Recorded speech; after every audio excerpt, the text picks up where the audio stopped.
This is Will Dowd from Salem Happenings. I'm here today at the PBS Museum outside the popular Salem Witch Trials 1692 exhibition, and I'm with one of the co-curators of it, and Dan Lipcan, and he's going to take us on a tour today.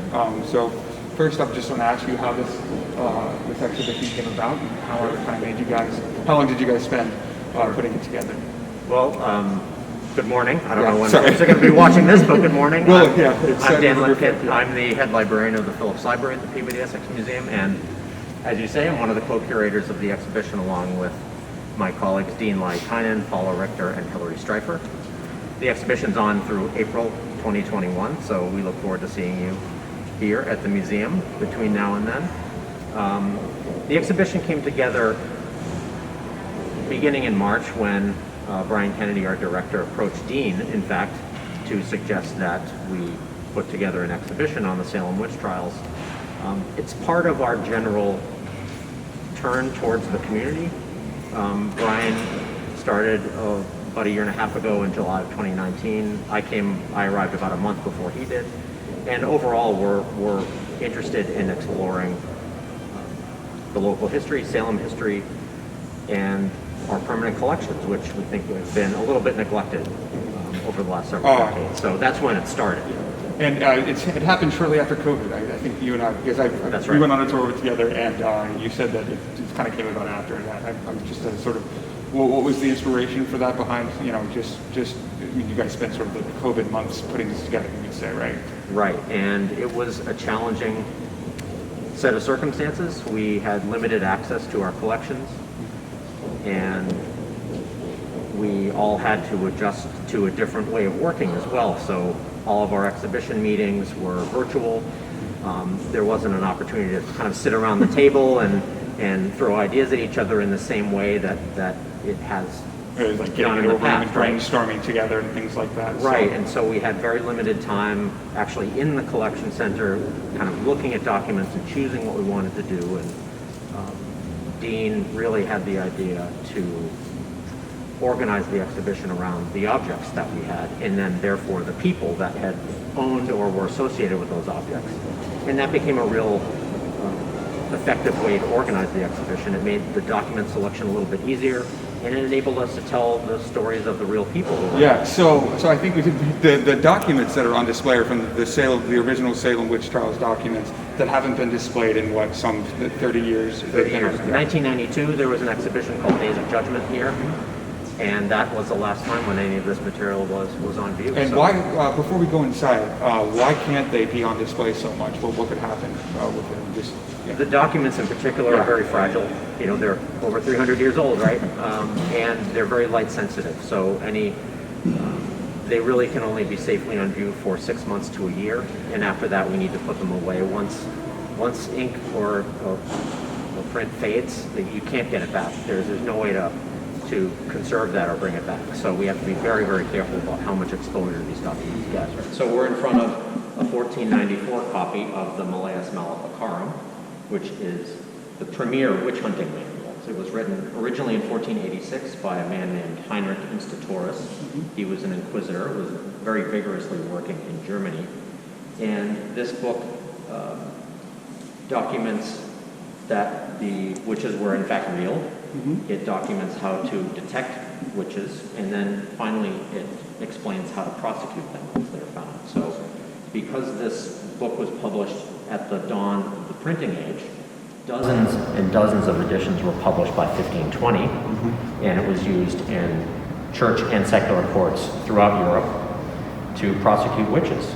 There were probably about 100,000 people, mostly women, probably 80 to 85% women accused of witchcraft, and about 50,000 of them died or were executed through that prosecution. That's pretty crazy.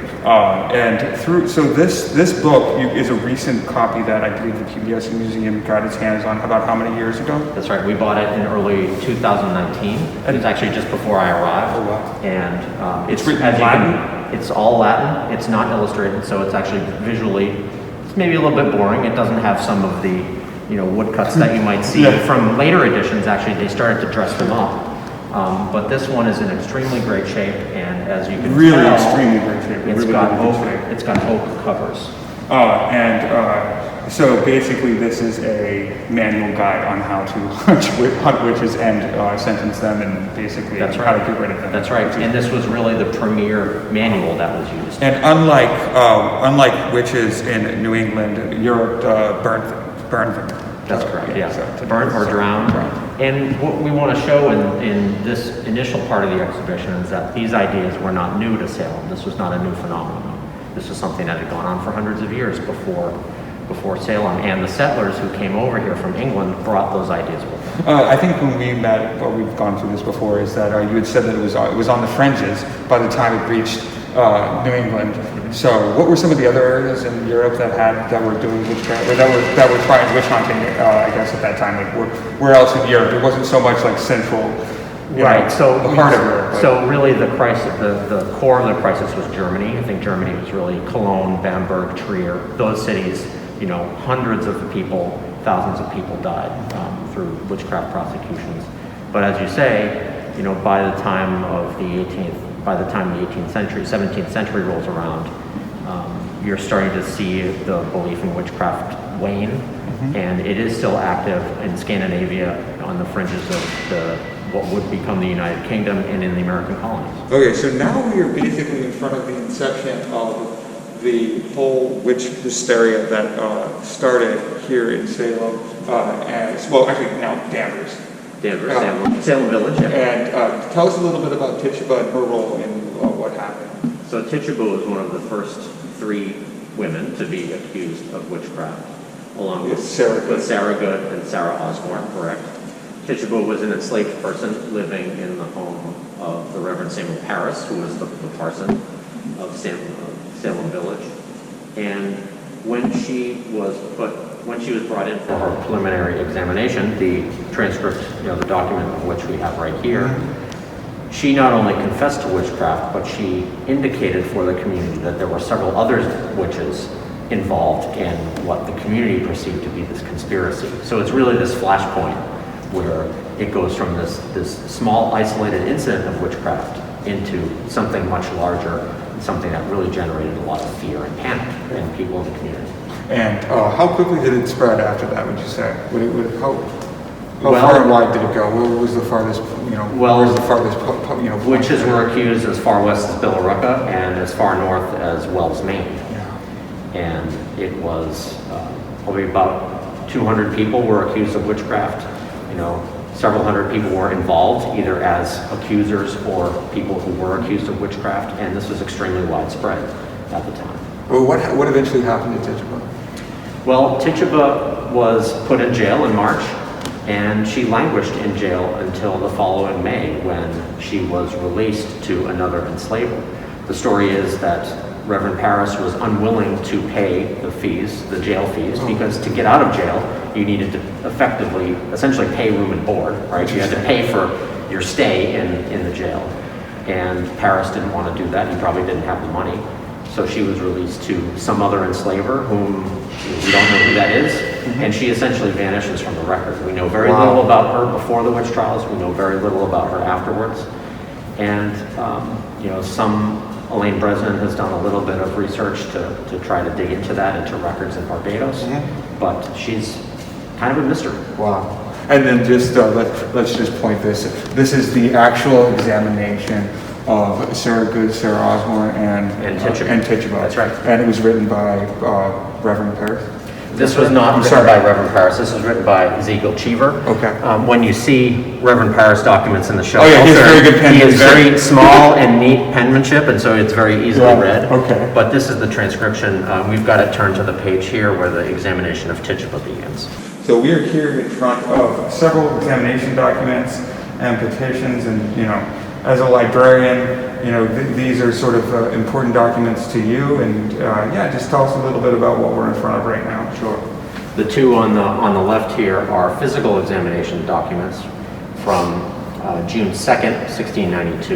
Yeah, you can see it right there. And these were actually used. One is from the morning, 10 in the morning, and one is from the afternoon, about 4, it says at the top.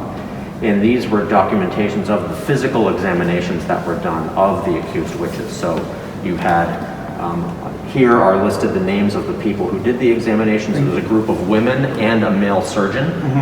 And essentially, the accused witches were stripped and every inch of their body was inspected for marks of the devil, or marks of witches' familiars, which were little creatures that supposedly helped the witches kind of, execute their frogs and frogs and birds and all sorts of, right? And these documents were actually used at trial. We have the phrase written here, jurat in curia, or sworn in court on this one. Wow. And so these were actually used at the trials, probably for Bridget Bishop. And this one here on the right is probably the most heroic and moving document in the entire universe that I'm familiar with in the witch trials. And it is the petition of Mary Easty from mid-September 1692. And in it, she is asking that the court take a second look at the people who were doing the accusing, please make sure that, accusers are separated to verify that their stories are consistent and accurate. And in this, she's making this selfless plea that, she knows that she's going to be executed. Yeah. She knows that. She's on trial. She was eventually executed on September 22nd. And we've pulled out probably the most moving quote from it, and we put it up here on the wall. And it says that, "I petition to your honors, not for my own life, for I know I must die, and my appointed time is set. But if it be possible, no more innocent blood may be shed." Wow. And she knows the situation that she is in, but she's still concerned and thinking about other people. And to be able to highlight her words in this exhibition, really for us was something that was so important to communicate the humanity and the empathy of the people who were even accused of witchcraft here, to show that they were thinking beyond themselves. Wow. And it's a really powerful moment. And a lot of these people didn't confess to witchcraft. That's correct. That was a requirement of being considered like not getting convicted of. That's correct. Witchcraft. Yeah. In fact, everybody, I believe everybody who confessed was not executed, but the people who fought the charges were. It's just strange. Yeah, It really is strange. It's an insane miscarriage of justice, and you see that in petitions. And this petition was written, or she said these words like 7 days before she died. That's correct. Right. September So 22nd. we think about September 15th. Okay. All right, so now we're going to focus on one of the objects that's in the exhibition. One of the things when we first went through this was I kept having to pinch myself because a lot of these things you learn about as a child in elementary school and in middle school and high school. So to be in front of these objects, I kept having to ask you, I don't know if you remember, it was like, is this really real? Like, what is going on here?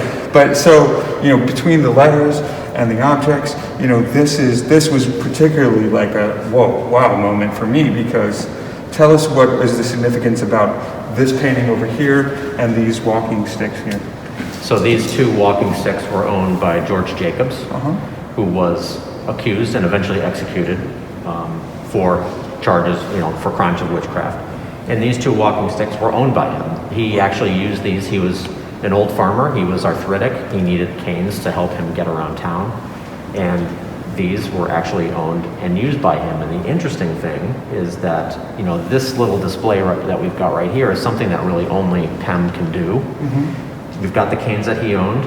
We have this painting behind us, which is the mid-19th century kind of reimagining of his trial. You see him kneeling there on the lower right corner, and what's in front of him but one of his walking sticks. Yes.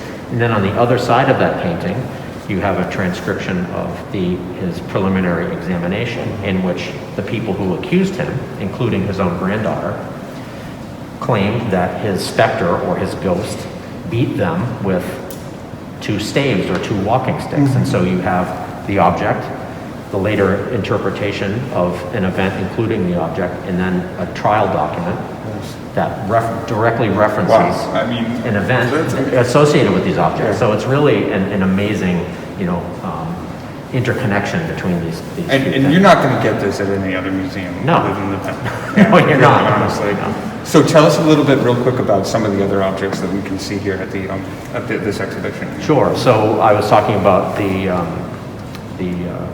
nurse and bishop examinations in the Mary Eastie document, the petition. They were accused in part by Joseph and Bishop of Pope. We have a Pope cabinet there, which is a kind of a valuables cabinet owned by the popes. And I remember you saying that the PEM had to pay a pretty penny for that. That's right. Yeah, back in 2000, it was discovered and went on sale, and actually Dean was able to pull the money together to purchase it. We have a chair over on the other side here that was owned by Philip and Mary English, and that was actually collected by Reverend William Bentley, who folks may know, and displayed as a relic. And it's painted, its slats are painted with 1692, M. English for Mary English, and then AP22 for April 22nd, which was the date that Mary was arrested. And that was unusual because people usually swept the witch trials under the rug, and Bentley kind of wore it on his sleeve and was saying, this is really wrong, something that had happened. So that's right. And then I believe there's a wooden slab that's here on display. From the jail as well. That's right. We have two wall planks from the jail. Okay, they were wall planks. Yep. I wasn't sure if they were the floor or the wall. So that's really interesting too. Yeah. We're in front of one of the most exceptional and important documents in the collection that the PBS Museum have regarding the Salem Witch Trials, and it is a very fragile one, and one that I don't think that exists anywhere else. And Dan, why don't you take it away and tell us about it? Sure. So we take care of about 550 original documents from the witch trials. We only have the possession of one death warrant, and that's what this is. This is the death warrant for the execution of Bridget Bishop. The first person executed, that's right. And on June 10th of 1692. And so most of what we have in the library is on deposit from the Massachusetts Supreme Judicial Court Archive. So most of these documents are actually owned by the state, but we are the trusted repository of them. And what's exceptional about this document is that not only is it the only death warrant we have in this collection, there are some others in other locations, but this one was written by William Stoughton, who was the Chief Justice of the Court of Oyer and Terminer on June 8th. And you see his wax seal here in the left-hand margin. And in this document, he essentially condemns Bridget Bishop to death and says that in 2 days, she is to be executed. He wrote this on June 8th. The other really exceptional part of this document is the bottom piece here, which is known as an officer's return. Wow. And this was written by the Sheriff George Corwin, who in it, an officer's return is basically a report saying, like, I've done what you asked me to do. So in this officer's return, he says, and we pulled another quote from this on the wall, I have taken the body of the within named Bridget Bishop, right, the person who has been condemned to death, to the place provided for her execution and caused the said Bridget to be hanged by the neck until she was dead. And then he signs it here, he dates it, and he's saying, it's June 10th, I've done what you've ordered, she's dead. And as you mentioned, Bishop was the first to be executed. Wow. Well, were there any between June, the moment that she was executed, and then in September? Like, were there any executions that happened before when this happened and then September 22nd? Yeah, so there was essentially a group of executions every month. Here right behind you, we have this memorial wall listing all the victims of the witch trials. There were 25 of them in chronological order by date of death. And you see that there are deaths in June. July. Right, July, there was a set of hangings. August, there was a set of hangings in September. And visually, you can see that the crisis grows. There are a little bit more in July, and a little bit more in August, and a little bit more in September. And in September is when the governor, that's right, 8 people were executed in September. So this is kind of, whenever I went through this, kind of like the penultimate kind of thing for the exhibition. Tell us quickly about how it ends. I think that the books that you have displayed over here, just tell us a little bit about them and sort of their significance in history. Sure. So we highlight a few publications that were issued in the immediate... Would you consider them to be books? Yes. Okay. Yes. Sorry. They were published in the immediate aftermath of the trials and the few years following the trials. One is Cotton Mather. He writes essentially a defense of the trials at the request of the governor, who also institutes a publications ban, so nobody else can publish anything about the trials. He doesn't want criticism to get out. We have another book by a man named Thomas Mall, who was a Quaker, and this was published in 1695. And it was really the first time that somebody put their own name on a document or a book that was critical of the governor, the state, and the process of the witch trials. And he was jailed. Ultimately, he was acquitted, and Tad Baker, who was one of our expert consultants working on this exhibition with us, really considers it to be kind of the birth of freedom of the press and freedom of speech, because he was acquitted. So it's a remarkable set of a few very rare books. Most of the Mall books were probably burned. Wow. Because of because there was a publication ban, and the government didn't want word getting out. So. Well, thank you so much today for taking us around, taking us through this exhibition. We suggest everyone sees it. And then one of the things too that I wanted to say was that it ends with all of the different historical locations and places that you can visit here in Salem and in Danvers that basically either memorialize the victims or is basically like the inception, like the parsonage, the Paris parsonage. So come out and check it out. It's on display till early April. Early April. And so thank you so much. Yeah, thanks for your time.